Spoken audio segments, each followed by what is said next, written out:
පින කියන්නේ මොකක්ද? පාරමිතාව කියන්නේ මොකක්ද? කුසලයේ කියන්නේ මොකක්ද කියන එක. එතකොට පින, පාරමිතාව, කුසලය කියන කාරණා තුන සම්බන්ධව මේ තුනෙන්ම කියවෙන්නේ එකම අදහසක්ද? නැත්නම් වෙන අදහසක්ද? මෙතන තියෙන ගැඹුර මොකක්ද කියන එක. මේ වචන පද තුනත් එක්ක මේ විග්‍රහ කරලා තියෙන පින, පාරමිතාව සහ කුසලය කියන මේ අංග ත්‍රිත්වයන්හි ස්වභාවය මොන වගේ එකක්ද කියන එක අද දවසේදී අපේ ස්වාමින් වහන්සේත් එක්ක අපි සාකච්ඡා කරන්න බලාපොරොත්තු වෙනවා. අවසරයි ස්වාමින් වහන්සේ.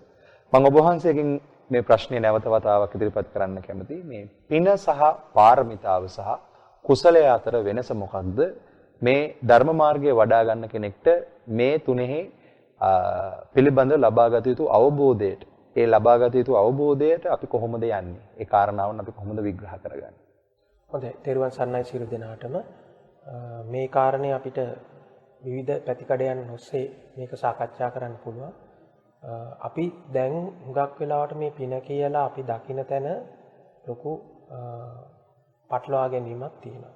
ඒ කියන්නේ දැන් අපි ගත්තොත් මිනිස්සෙක් එයා එදිනෙදා සාමාන්‍ය කටයුතු කරලා ඒ ජීවිතයේ අර තියෙන පංචකාම ආස්වාද කියන ඒ වැඩපිළිවෙලේ යෙදිලා ඊට පස්සේ අපි හිතමු ටිකක් අර මරණය කියන එක කිට්ටු වුණාට පස්සේ එහෙම නැත්නම් මේ ලෙඩ දුකක් කියන එකක් ආවට පස්සේ ඊට පස්සේ එහෙම නැත්නම් තමන්ගේ මේ ආර්ථික අපහසුතාව කියන එක ආවට පස්සේ අන්න එයා බලනවා මේ ටික කොහොමද නැවතත් තව දුරටත් ඉදිරියට පවත්වාගෙන යන්නේ කොහොමද කියලා. එක්ක මරණයෙන් මත්තේ මේ පිනවා ගැනීම කොහොමද ඉදිරියට කරගෙන යන්නේ, මේ ආශාදයෙන් පිනවා ගැනීම කොහොමද ඉදිරියට කරගෙන යන්නේ කියන එක. ඊළඟට නැත්තම් තමන්ගේ මේ තියෙන වර්තමාන ජීවිතය තුළ කොහොමද මේ තවදුරටත් තමන්ගේ ව්‍යාපාර කටයුතු දියුණු කරගෙන, එහෙම නැත්තම් දරුවන්ගේ අධ්‍යාපන කටයුතු දියුණු කරගෙන, නැත්තම් අර ලෙඩක් දුකක් කරදරයක් නැතුව කොහොමද මේ ඉස්සරහට ඉන්නේ කියන අන්න ඒ තැනටපත් වෙනවා. ඉතින් එතකොට දැන් අර මරණය පිළිබඳ අර අවිනිශ්චිතතාවය පහළ වුණාට පස්සේ එතනින් එහාට මොකද වෙන්නේ කියලා මේ කාරණේ පහළ වුණාට පස්සේ එහෙම නැත්නම් දැන් තමන්ගේ ඉදිරි අනාගතය පිළිබඳ මේ අවිනිශ්චිතතාවය පිළිබඳ මේ කතාව ආවට පස්සේ ඒගොල්ලෝ මේකට විකල්ප හොයනවා.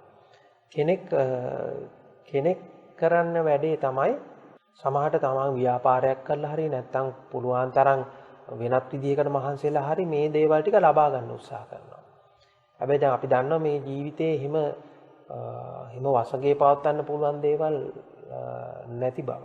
ඉතින් එතකොට මේ වසඟේට තමන් බලාපොරොත්තු වෙන දේවල් ඉෂ්ට සිද්ධ නොවුණු ඒ ආකාරයෙන් ඉෂ්ට සිද්ධ නොවුණාට පස්සේ එතකොට මේ අය එතනින් එහාට ගිහිල්ලා මෙතනින් එහා ගිය මෙතන යම්කිසි විදිහට සිද්ධ වෙන අදුෂ්‍යමාන ක්‍රියාවලියක් පිළිබඳ විශ්වාසයක් ඇති කරගන්න පටන් ගන්නවා.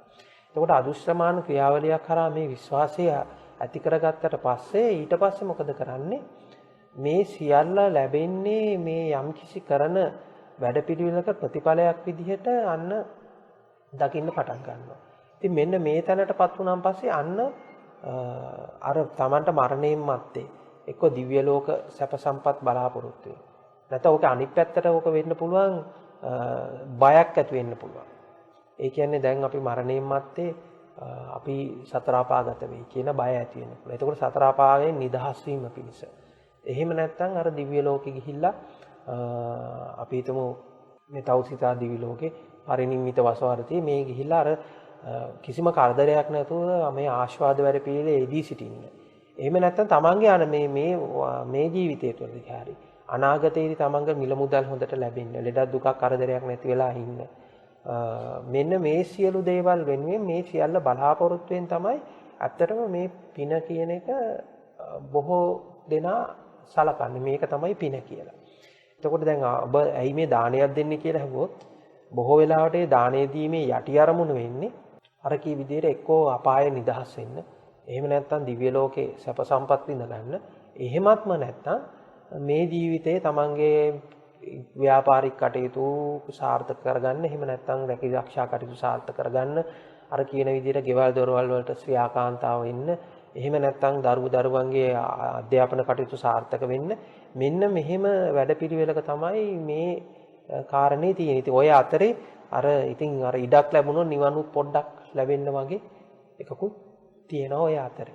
ඉතින් දැන් මෙතනදී අර හැම වෙලාවෙදීම මේ කාරණේ මොකද්ද කියලා අපි හොඳට පැහැදිලිව බැලුවොත් අපිට පේනවා මෙතන මහා බරපතල විදිය අපේක්ෂාවක් තියෙනවා. මෙතන ඇත්තටම වෙන්නේ එක විදිහක ගනුදෙනුවක්. දැන් ඇත්තටම ඕක මම කියන්නේ එක්තරා විදිහක අල්ලස් දීමක්.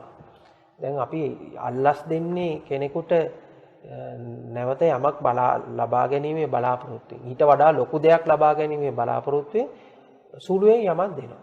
ඉතින් සුළුවෙන් යමක් දීලා ඊට වඩා ලොකුවෙන් යමක් බලාපොරොත්තු වෙනවා. අන්න ඒක තමයි ඉතින් අල්ලස් දීමක් කියලා කියන්නේ. ඒකෝ දැන් මෙතනත් වෙන්නේ මේ ආකාරයේ අල්ලස් දීමක්, ඒ ආකාරයේ ගනුදෙනුවක් තමයි. අර ඊට වඩා ලොකු දෙයක් බලාපොරොත්තුවෙන් මේ මොහොතේ එක්ක සුළුවෙන් යමක් දෙනවා. අනේ දීලා එතනින් එහාට අර ලෞකිකම වූ දෙයක් බලාපොරොත්තු වෙනවා. ඉතින් මෙන්න මේක ඇතුලේ ඇත්තටම අපිට එක විදිහකට පේන්නේ මෙතනක් තියෙන්නේ මහා තණ්හාවක්ම තමයි. මෙතනක් තියෙන්නේ ඇත්තටම අර අල්ලා ගැනීමක්ම තමයි. මෙතනක් තියෙන්නේ අර එක්තරා විදිහටම ආයි සසරත් තැනීමම තමයි. එතකොට මෙන්න මේ කාරණේ හරහා නැවතත් හැදෙන්නේ සසරමයි. ඒ නැවතත් මේ දාණය දෙනවා කියලා. එහෙම නැත්නම් මේ පින්කම් කරනවායි කියලා ආයිත් මේ නැවත සසර බලාපොරොත්තු වීමම තමයි වෙන්නේ. එතකොට දැන් මෙන්න මේ කාරණේ ඉස්සෙල්ලා අපි එතනින් තෝරගන්න ඕනේ. එතකොට දැන් මේ කාරණේ ඉක්මවලා අපි කොහොමද මේ දකින්නේ කියලා අපි තෝරගන්න ඕනේ. මේ පිනට වඩා ටිකක් එහා ගිය තැනක තමයි මේ පාරමිතාව කියන එක තියෙන්නේ. ඉතින් දැන් මේක මෙතෙන්ට ප්‍රවේශ වෙන්නේ මෙන්න මේ ආකාරයෙන් අපි දකිමු. දැන් අපි මේ සියල්ලම කරන්නේ කවුරු සතුටු කරන්නද කියලා අපි ඉස්සෙල්ලා බලමු. දැන් මේ සියල්ලම දැන් ඔබ පංචකාම ආස්වාද වැඩපිළිවෙලේ නැත්තම් ඔබ එදිනෙදා කරන මේ කටයුතු වලේ අන්තිම අවසාන අරමුණ තමයි මේ තමන්ව සතුටින් තබා ගැනීම, තමන්ව සුවපත් කිරීම, තමන්ව ආස්වාදයෙන් පිනවා ගැනීම තමයි මේකේ බලාපොරොත්තු වෙන්නේ. එතකොට දැන් ආයි මේ පින්කම් කරන්නත් ගිහිල්ලා ආයිත් කරන්නේ තමන්ව සතුටින් තබා ගැනීම. අනාගතයේදී තමන්ව සතුටින් තබා ගැනීම. අනාගතයේදී තමන්ව දුකටපත් වෙන වැඩපිළිවෙලෙන් අත මිදවා ගැනීම. තමන්ව අනාගතයේ තුලත් මේ ආශාද වැඩපිළිවෙල තුල කරදරයක් නැතුව ඉදිරියට පවත්වා ගැනීම තමයි මේකිනුත් බලාපොරොත්තු වෙන්නේ. එතකොට එතනක් තියෙන්නේ අර එක්තරා විදිහක ආත්මාර්ථකාමී, එහෙම නැත්නම් බලාපොරොත්තු සහිත, අපේක්ෂා සහිත, තණ්හාව සහිත දෙයක් තමයි මෙතන තියෙන්නේ. ඇත්තටම මෙතන පිනක් වෙනවා කියනකටත් වඩා මට නම් පේන්නේ ආයිත් මේ සසරක් හදාගෙන ආයිත් මේ සසර තුල හිරවීමක් තමයි එතනදී වෙන්නේ. දැන් මෙතනදී මේ පින කොහොමද මේ පාරමිතාව වෙනස් වෙන්නේ කියන තැනට එනකොට දැන් අපිට පේනවා දැන් මේ හැම වෙලාවෙදිම අපි මේ සතුටු කරන්න යන්නේ කවුද? මේ තමන් ඔය මමත්වයේම තමයි අනිත් පැත්තට මේ සතුටු කරන්න යන්නේ. එතකොට මේ තමන්ව සතුටු කරන්න යන හැම මොහොතකදීම අපි කොතනටද වැටෙන්නේ කියලා පොඩ්ඩක් බලන්න ඕනේ. දැන් මේක මම මෙන්න මෙහෙම කතාවකින් මම මේ කියන්න. දැන් අපි ගත්තොත් මෙන්න මෙහෙම. දැන් අපේ මුළු ජීවිත කාලය පුරාවටම අපිට වැඩිපුරම දුක් දීපු, අපිට වැඩිපුරම අපිව රවට්ටපු, අපිට අර සියලුම කරදර දීපු කෙනා කවුද කියලා අහුවොත් මම. අන්න එතකොට එහෙම ඇහුවොත් ඔන්න ඔබ පරිස්සමෙන් ඒක බැලුවොත් අපිට පේනවා මේ සියලුම දුක් ටික දීලා තියෙන්නේ අර තමන්ගේ පරම සතුර විදිහට ඉඳලා තියෙන්නේ මේ තමන්ගේම හිතම තමයි. මොකද දැන් මේ වෙන කෙනෙක් දුක් දෙනවා කියනවට වඩා මේ තමන්ම තමයි මේ හැම වෙලාවෙම තමන්ගේ සිත තුළින්ම තමයි හැම වෙලාවෙම මේ සියලු දුකම පහළ වෙලා තියෙන්නේ. එතකොට දැන් මෙච්චර මේ දුක් දීපු මේ මෙච්චර හතුරා විදිහට ඉන්න මේ තමන්ට මෙච්චර දුක් දීපු තමන්ගේ පරම හතුර විදිහට ඉන්න හිතම තමයි අපි ආයිත් මොකද්ද මේ හැම මොහොතකදීම මහා වෙහෙසක් අරගෙන දැන් උපන්දා සිට අර සියලුම වෙහෙස අරගෙන දඟලලා ආයි සතුටු කරන්න යන්නේ මේ පරම හතුර විදිහට ඉන්න මේ සිතමයි. එක පැත්තකින්. ඊළඟට දැන් මේ හිත සතුටු කර ගැනීම සඳහා ආයි නැවතත් විශ්වාසය තබන්නේ කවුද කියලා ඇහුවා. ආයිත් මේ සිතමයි. මේ සිත කියන දැන් හිත කියනවා නම් මේක මෙහෙමයි කියලා. අන්න ඒක විශ්වාසය තබලා තමයි අපි මෙයාව සතුටු කරන්න යන්නේ. එතකොට අපිට පේනවා මෙතන මහා ලොකු පරස්පරයක් තියෙනවා කියලා. දැන් ලොකුම හතුරත් මෙයා, වැඩියම සතුටු කරන්න යන්නෙත් මෙයා, වැඩියම විශ්වාස කරන්නෙත් මෙයා. එතකොට දැන් මෙන්න මේ වැඩපිළිවෙල ඇතුළේ ඉඳගෙන තමයි මේ නැවතත් මේ පින කියන එක කරන්න උත්සාහ කරන්නේ. එතකොට දැන් මේ තමන්ව මේ සතුටු කරගන්න යන්නේකේ ලොකු ගැටලුවක් තියෙනවා. මෙන්න මේ තමන්ව සතුටු කරගන්න යන හැම වෙලාවෙදිම අපිට උරුම වෙන්නේ එක්තරා ආකාරයෙන් දුක. ඒ කියන්නේ දැන් බලන්න අපි ලෝකේ තියෙන හොඳම කෑම ජාතිය. අපි උදේට කනවා. ඊට පස්සේ දැන් ලෝකේ තියෙන හොඳම කෑම ජාතිය කියලා ඔබ හිතන් ඉන්න එක ඊට පස්සේ දවල්ටත් ඒකම කනවා. දැන් හවසටත් කනකොට ආයි මොකද වෙන්නේ? දැන් මේ හිත කියනවා මේක හරි නෑ. මෙතනින් එහා දෙයක් ඕනේ. මේක ගැලපෙන්නේ නෑ. ඉතින් එතකොට දැන් අපිට පේනවා දැන් මේකට කොච්චර දුන්නත් මේක තෘප්තිමත් වෙන්නේ නැති බව. කොච්චර මොනා කරත් මේක තෘප්තිමත් භාවයක් ලැබෙන්නේ නැති බව. කවදාවත් මේක පිනවල ඉවර කරන්න බැරි බව. මේක නිකන් හරියට අර පතුල නැති හිස් බාල්දියක් පතුල නැති බාල්දියක් අරගෙන ඒ බාල්දියට වතුර ඇද ඇද පුරවනවා වගේ වැඩක් අපි මේ කරන්නේ. එතකොට මේ පතුල නැති බාල්දියට වතුර ඇද ඇද පුරවනවා මේ වැඩපිළිවෙලේ ඇතුළේම තමයි මේ අපි මේ පින කියන එකත් හදාගෙන තියෙන්නේ. එතකොට මේ අනාගතයේ දැන් අපි විඳින්න බැරි නම් අනාගතයට හරියට විඳින්න පුළුවන් වෙන්න විදිහට. එහෙම නැත්නම් මේ ගෙනාව අර මේ සතර අපායෙන් වැටෙන වැඩපිළිවෙල නිදහස් කරවන්න. නිදහස් කරගෙන අර සතුටින් ඉන්න. කරදරයක් නැතුව ආස්වාදයේ විඳගෙන ඉන්න. අන්න ඒ තැනට තමයි මේ පින කියන එක එන්නේ. එතකොට දැන් එතනදී අර හැම වෙලාවෙදීම මෙතන මේ ඔබ දැන් පින කියලා ගන්න තැනදී අර හැම වෙලාවෙම මමත්වයේ පෝෂණය කරන හින්දාම තමන්ම පෝෂණය කරන හින්දා නැවතත් මේකෙන් ඇදන් වැටෙන්නේ අර සසරටමයි නැවතත් ඇදන් වැටෙන්නේ අර දුකටමයිපත් වෙන්නේ. ස්වාමීන් වහන්සේ කෙනෙක්ට ප්‍රශ්නයක් නැගෙන්න පුළුවන් මම පව්කම් කරන්නේ නැහැ. මම මිනි මරන්නේ නැහැ. මම හොරකම් කරන්නේ නැහැ. මම දුසරිත් වැඩ කරන්නේ නැහැ. හැබැයි මම පින්කම් කරනවා. දැන් එහෙම කෙනෙක්ට ප්‍රශ්නයක් ආවොත් ඒ කියන්නේ තථාගතයන් වහන්සේත් කියලා තියෙනවා සුමනා සූත්‍රයේ සුමනාවනි දන් දිය යුතුය පින් කළ යුතුය දෙවියෝටද මනුස්සෝටද පින උපකාරී වේ කියලා. එතකොට ස්වාමීන් වහන්සේ අපි මේ කාරණාත් එක්ක කොහොමද ඔය කියන කතාව සම්බන්ධ කරගෙන ගලප ගන්න? දැන් මම මෙතනදී කිව්වේ පින කියන එක වැරදි කියන එක නෙමෙයි. මුල මම මෙතනදී මුල් ටිකේදී මම මේක විස්තර කරගන්න උත්සාහ කරේ ඔබ පින කියලා ආයි කරන්නෙම මේ මමත්වයේ පෝෂණය කරගැනීමේ වැඩපිළිවෙලක්. ඒ තුල හැම වෙලාවෙම තියෙන්නේ ගනුදෙනුවක්. ඒ තුල හැම වෙලාවෙම තියෙන්නේ අල්ලස් දීමක්. ඒ තුල හැම වෙලාවෙදීම ඔබ දැන් මේ කරන ක්‍රමවේදය ඇතුළේදී හැම වෙලාවෙදීම තියෙන්නේ මේ නැවත බලාපොරොත්තු වීම. මමත්වයේ පෝෂණය කිරීම. ඉතින් දැන් මෙන්න මේ කාරණේ ඇතුළේදී අර නැවතත් අර මහා සසරක් හැදෙන එකම තමයි වෙන්නේ. නැවතත් මහා මේ දුක් ගොන්නක් ගොඩනගෙන එකම තමයි වෙන්නේ. දැන් හැබැයි දැන් කෙනෙකුට පුළුවන් නම් මෙන්න මෙහෙම එකක් දකින්න මෙන්න මේ විදියට. දැන් මෙතන තමයි මේ පාරමිතාවට මූලික තැන ඉන්නේ. දැන් අපි මුළු ජීවිත කාලෙටම අපි කරේ මේ තමන්ව සතුටු කරගන්න වැඩ පිළිවෙල. ඒකට මේ හැම වෙලාවෙම පේනවා මේ තමන් මේ මම කියන කෙනාව සතුටු කරගන්න උත්සාහ කරන හැම වෙලාවෙදිම නැවතත් මේක කෙලවරක් නැහැ. මේක තෘප්තිමත් භාවයකටපත් වෙන්නේ නැහැ. කොච්චර දුන්නත් මදි. ඉතින් එතකොට දැන් මෙන්න මේ වැඩ පිළිවෙලෙන් කෙනෙක් අත මිදෙන්න පටන් ගන්නවා.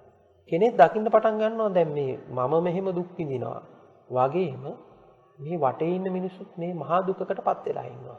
අන්න එතකොට දකින්න පටන් ගන්නවා. එතකොට දැන් මෙයා අර තමන්ව පෝෂණය කරගැනීමේ මමත්වයේ පෝෂණය කරගැනීමේ වැඩපිළිවෙලෙන් අත මිදිලා අන්න අනිත් අයට පිළිසරණ වෙන තැනකටපත් වෙන්න පටන් ගන්නවා. ඒ තැනට අන්න හිත හැදෙන්න පටන් ගන්නවා. අන්න ඒ තැනට හිත හැදෙන්න පටන් ගත්තාම දැන් මෙයා තමන්ව පෝෂණය කරන වැඩපිළිවෙලෙන් අත මිදෙනවා.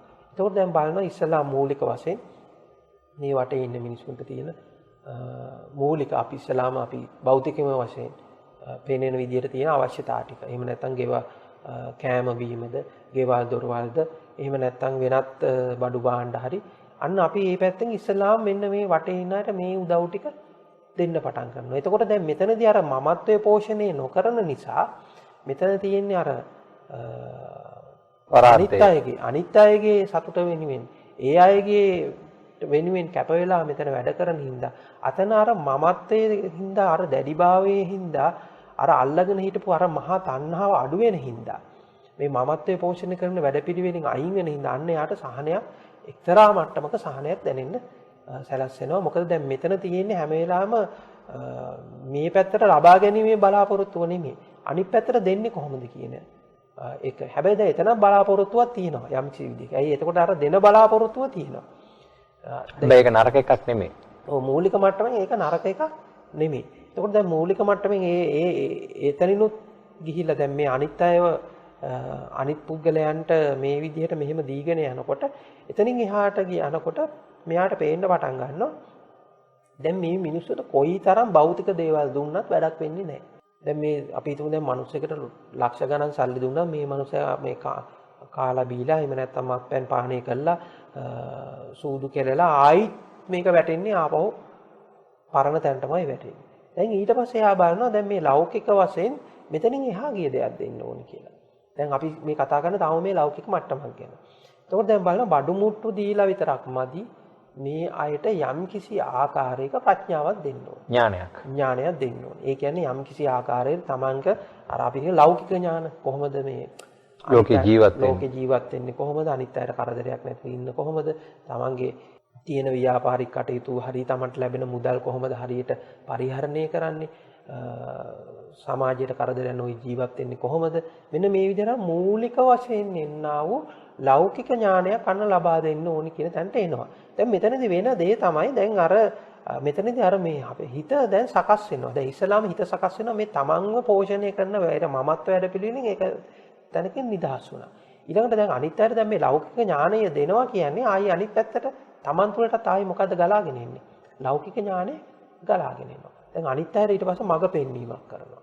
ඒ මඟ පෙන්වීම කරන්න තමන්ටත් මඟ යම් කිසි දුරකට වැටහිලා තියෙනවා. එතකොට දැන් මෙන්න මේ හරහා අන්න ඒ පැත්තට දැන් හිත සකස් වෙන්න පටන් ගන්නවා. ඒ පැත්ත හොයන්න පටන් ගන්නවා.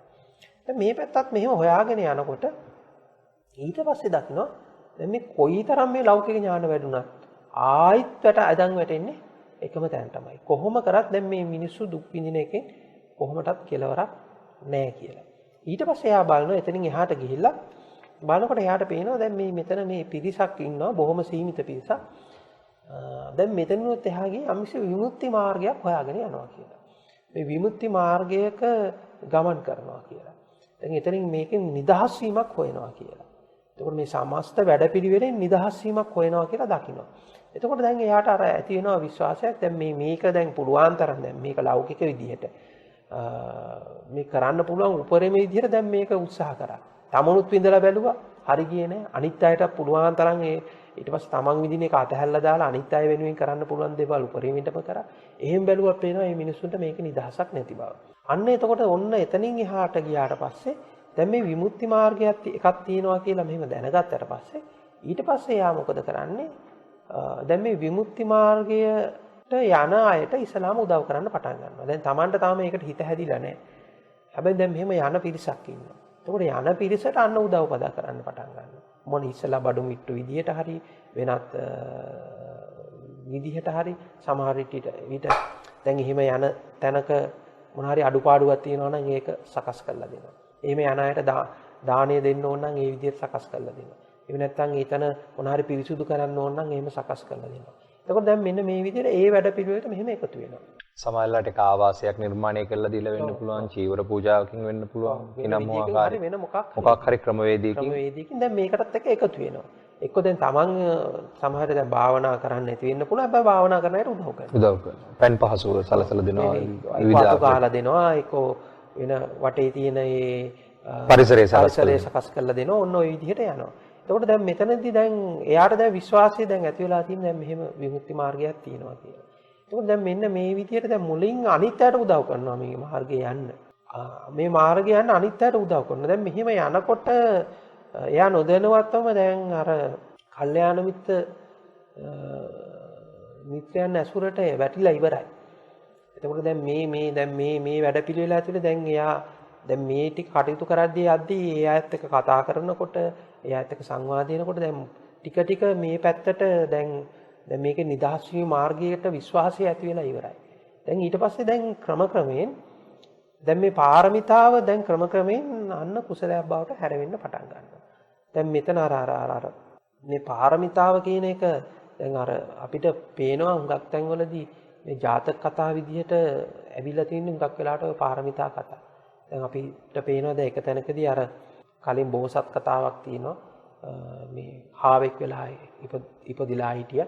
මේ හාවෙක් වෙලා ඉපදිලා ඉඳිද්දි අර මේ මිනිස්සු කන්න නැති මිනිස්සෙකුට මොකද කියන්නේ අර ගින්නක් ගින්නක් ගහන්න කියලා ඊට පස්සේ අර හාව පනිනවා ගින්නට. මොකද්ද අර තමන්ගේ මස් අර මනුස්සයට ආහාරයක් වෙන්න කියලා. දැන් මෙතන මේ තියෙන්නේ මේ තනිකර මේ මමත්වයේ අයින් කරලා අතනදී අනිත් අයට උදව් කිරීම අනිත් අය වෙනුවෙන් ජීවත් වීම. ඒක තනිකර මෙතන මේ මමත්වයට කේන්ද්‍රගත වෙලා තිබ්බ අර මහා තණ්හාව දුස්සිය දැන් අයින් වෙන්න පටන් ගන්නවා. අර මූලික මස්ස මේ මට්ටමේ තිබ්බ ටික දැන් අතන අර තනිකර ජීවිත පරිත්‍යාගයේ තැනකට වෙනකන් ගිහිල්ලා තියෙනවා. දැන් මෙතනදී අපි වරදවා හටා ගන්න ඕනේ නැහැ. එතකොට දැන් කෙනෙකුට හිතන්න පුළුවන් දැන්. එතකොට දැන් මේ සතෙක් වෙලා ඉපදිලා හිටියද? දැන් මේ සත්තුන්ට කතා කරන්න පුළුවන්ද? දැන් මෙතනදී අපිට ඕනේ කතාවේ නෙමෙයි. ඒ කතාව ඇත්තද නැත්තද කියන එක නෙමෙයි අපිට ගන්න ඕනේ. මේ කතාවෙන් දෙන්න හදන පණිවිඩය. දැන් අපි පොඩි ළමයෙකුට සමහරට ඉස්සෙල්ලාම මේ පොඩි ළමයෙකුට උගන්වන්නේ දැන් ওই විදිහේ කතන්දරයකින්. දැන් අපි මේ පොඩි ළමයි සමහරට මේ කියන්නේ සුරංගනා කතා. එහෙම නැත්නම් ජාතක කතා. එතකොට මේ කතාව ඇත්තද නැත්තද කියන එක නෙමෙයි වැදගත් වෙන්නේ. ඒ කතාවෙන් අපි දෙන්න හදන පණිවිඩය. එතකොට දැන් මෙතනදී අර මේ මමත්වයේ පෝෂණය කරන වැඩපිළිවෙලින් අයින් වෙලා අන්න පාරමිතා විදිහට මේවා පිරෙන්න පටන් ගන්නවා. මේ විදිහට මේ පාරමිතා විදිහට මෙහෙම පිරීගෙන යද්දී ඊළඟට දැන් අපි අර කල්යාණ මිත්‍යාසුරට දැන් වැටිලා තින් දැන් මේ විමුක්ති මාර්ගය හොයන පිරිසකට පිටිපස්සේ මේ සිව්පසය හරි නැත්නම් ඒ මාර්ගයට අපි උදව්පදව් කරගෙන හරි මෙහෙම යන වැඩපිළිවෙලකට අපි දැන් බැහැලා ඉවරයි.